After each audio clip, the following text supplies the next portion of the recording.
Au premier abord, cette halte garderie semble tout à fait ordinaire. À une seule différence, celle-ci est itinérante. Elle se déplace dans 4 villes de la communauté de communes téloises. Tout tient dans ce camion. On va tous les jours dans des lieux différents. Du coup, on s'adresse à des familles différentes. Surtout depuis la rentrée de septembre, on a élargi nos horaires d'accueil, donc de 8h à 18h.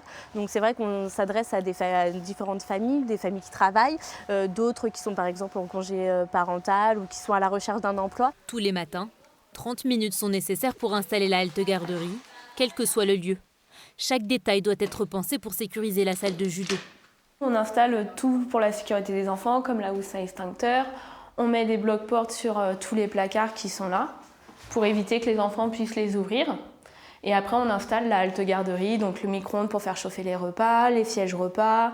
On installe la salle de jeu. Dans cette crèche atypique, il a fallu s'adapter, au moment des repas par exemple. Il n'y a pas de cuisinière ou de repas pour tous les mêmes pour tous les enfants, et que là c'est un repas différent pour chaque enfant en fonction de ce que les parents rapportent. 2 équipes comme celle-ci assurent la garde des enfants, du lundi au vendredi. Un service qui répond à un véritable besoin sur le territoire. Dans un territoire rural, l'intérêt de la crèche itinérante, c'est de partir du besoin des familles, qui est un besoin ponctuel d'une garde collective auquel elles n'ont pas du tout accès, puisque les petits villages n'ont pas de structure collective, due au fait que c'est extrêmement onéreux.